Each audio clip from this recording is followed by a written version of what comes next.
Yes, people, welcome back to the 1894, and I'm Hugh. I've got Dara here with me, as I always do, for this City versus Fulham review. A 3-0 win for the Blues. That was badly needed, and there are some talking points that we're going to talk about now. But Dara, what are your overall thoughts on the game? Yeah, I thought we started poorly. The new system was kind of we took a bit to get into it. Really, it took a bit for it to get clicked. But we ended up. I thought we ended up winning fairly comprehensively. So another 3 points, 5 more wins, so we win the league. Hopefully, we can just keep it going. Really. Yeah, we got the team news the hour before kickoff as usual, and we saw 7 changes to the last game. We saw Mendy come in this time. We saw Torres come in this time. Sergio captain, and he was starting obviously. So there was obviously a lot to talk about and a lot to be apprehensive about. It was clearly a brand new system. Jesus out in that left wing, where we'd always felt he was more comfortable, but he hasn't played there in a long time. He had his best performance, arguably, ever in a City shirt against Real Madrid last season on that left wing. And we were like, okay, well, here's an opportunity, because myself and Dara have always, well, for recent history anyway, not been massive fans of Jesus. And this was, in our opinion, a chance for him to, reprove himself. What did you think of Jesus tonight? Yeah, I mean, he must be listening. Him and Mara's listening together. He was he went out wider a lot more. He didn't drop deep nearly as much as usual. That was Aguero's role, but he was playing well out wide. He inverted a good bit. Mendy was out on that side as well. So it was one of his better games this season. I'm happy out with it. Yeah, he got his goal as well, which obviously meant a lot to him. He went over to the camera and gave his usual celebration, the phone to the ear.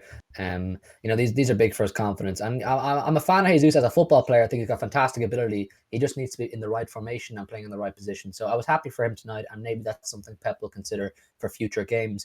You touched on Benjamin Mendy briefly there. He came back into the team for the first time in a long time. Obviously, we were never expecting much of an attacking threat from Fulham. But I think in terms of his own attacking performance, he wasn't actually that bad. I just don't know if I'd trust him in a bigger game. What did you think of him overall tonight as well? Yeah, I mean, he's got a lot of space out on that side. I think Fulham were kind of more set up to defuse Cancelo. So maybe he got a bit more. Maybe he was made look a bit better than he was. But I thought he was fairly solid.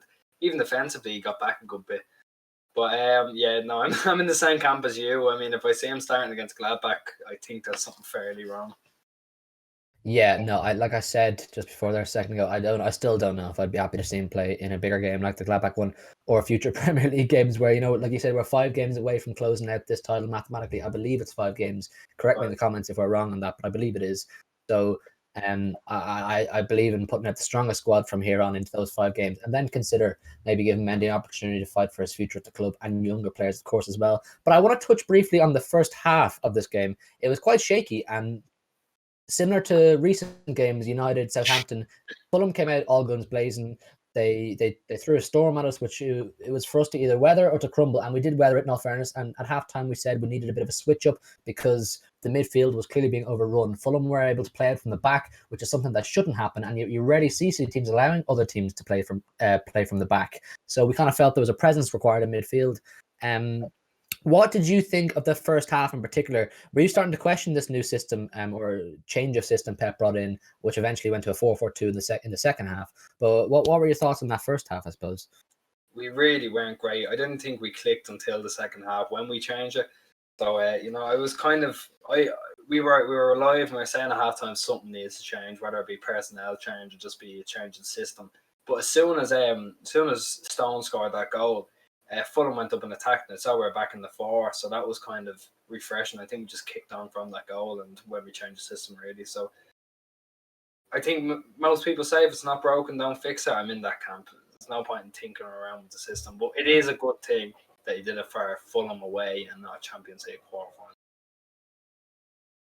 Yeah, I agree. And like we said at halftime, we were starting to wonder, would he make a change and add more presence to midfield? And to do that, you would have had to probably bring off one of our 3 centre halves, which are on the pitch, Diaz, Stones, and Laporte. And we were actually saying possibly Stones, because the other two were having a really good game. But then Stones came out early in the second half and got his goal. He's scoring a lot of goals from centre half position this season, and it's fantastic to see. So it's kind of hard to take him off.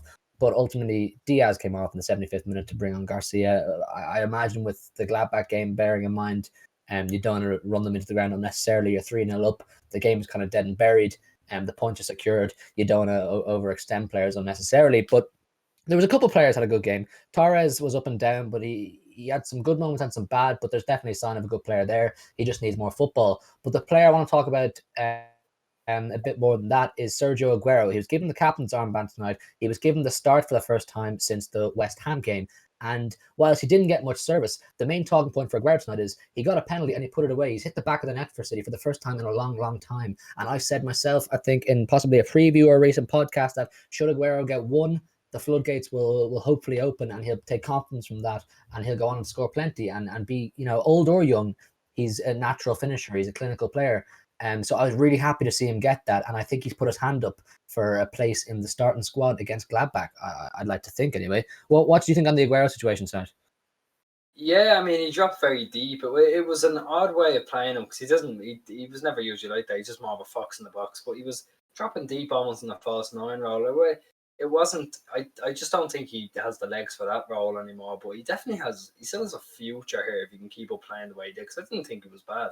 And obviously he got his goal, but he was he really wasn't bad when he was there. So if he can keep doing that, then he definitely has another year in him. See, and as well, if you can play Aguero up front and be guaranteed a decent job from him, that means you do have the option of Jesus on the left wing. Obviously, that's going to hinder Foden, maybe game time, Sterling as well. It does require quite a shift in personnel week in, week out, but it's definitely an option, and Aguero should be considered, I think, for the Gladbach game. Whether he starts or not, I don't know, but he's definitely an option. But listen, overall, it was a 3-0 win. You can't ask for much more. We're 5 games mathematically from wrapping up the Premier League, and we're in a fantastic position. We get this wrapped up as soon as possible. We can focus on other games. We've got Gladbach now midweek on Tuesday, and then we're straight back into cup football against Everton on Saturday. Lose that, the quad's over. The dream of the quad is over. So that's a massive game. Each game in from here on out is absolutely crucial, and we want to win every single one. So rotation is necessary, and it's very important. But we just wanted to come on and give you a quick review, our thoughts. If you're in our live watch along, you would have got the most of our thoughts. But it's a comprehensive professional win, and we'll go on to the next one. We'll take these wins all day, every day. We're going to put our full player ratings on screen now, courtesy of our members in our Discord server. Free to join. There's a link in the description for you guys to join if you want to come in. We talk about all things City all day, every day, transfer news, everything, and we're there as well, myself and Dara, talking all the time. The guys help us with our squad predictions, like I said, player ratings as well. So feel free to come and join us there if you fancy it. So we're going to wrap this up now. Leave a like on the video if you enjoyed it. Subscribe if you're new as well. We're 3 off hitting our goal of 150 for March. So we're growing, and we really, really appreciate all of you guys' support, myself and Dara do. We really, really do. So thanks a million for that.